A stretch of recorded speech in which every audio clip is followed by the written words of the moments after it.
କାର୍ଯ୍ୟପତ୍ରିକା 12 ନିମ୍ନଲିଖିତ ବାକ୍ୟଗୁଡ଼ିକୁ ପଢ଼ାଇ ସେଥିରେ କ୍ରିୟାପଦକୁ ଗୋଲ ବୁଲାଅ।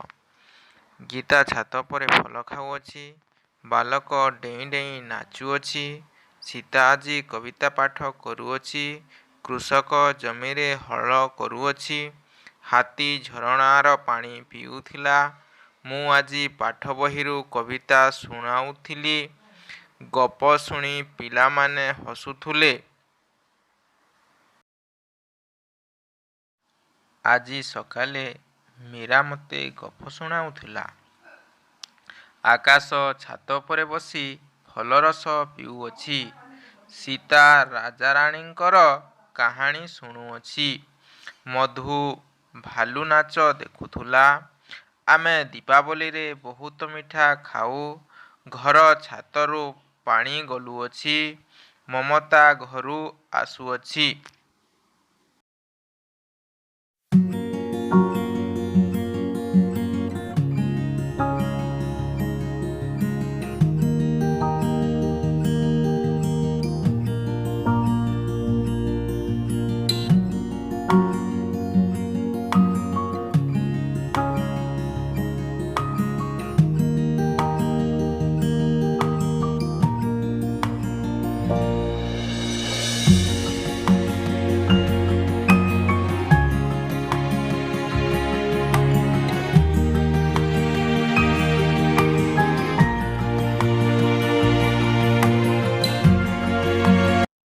କାର୍ଯ୍ୟପତ୍ରିକା 13 ଶ୍ରୋତ ଲେଖନ ଲେଖିବା।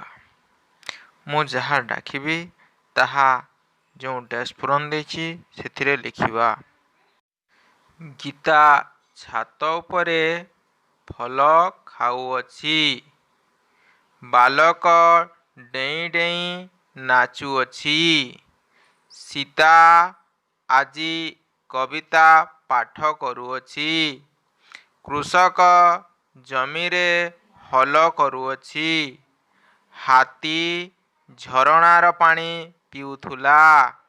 ମୁଁ ଆଜି ପାଠ ବହିରୁ କବିତା ଶୁଣାଉଥିଲି। ଗପ ଶୁଣି ପିଲାମାନେ ହସୁଥିଲେ। ଆଜି ସକାଳେ ମୀରା ମୋତେ ଗପ ଶୁଣାଉଥିଲା। ଆକାଶ ଛାତ ଉପରେ ବସି ଫଳରସ ପିଉଅଛି। ସୀତା ରାଜାରାଣୀର କାହାଣୀ ଶୁଣୁଅଛି। ମଧୁ ଭାଲୁ ନାଚ ଦେଖୁଥିଲା। ଆମେ ଦୀପାବଳିରେ ବହୁତ ମିଠା ଖାଉ। ଘର ଛାତରୁ ପାଣି ଗଳୁଅଛି। ମମତା ଘରୁ ଆସୁଅଛି। ଏହାକୁ ଖାଲି ସ୍ଥାନରେ ଆମେ ପୂରଣ କରିବା ଏବଂ ମୋ ପାଖକୁ ତୁମେମାନେ ତାକୁ ପଠାଇବ।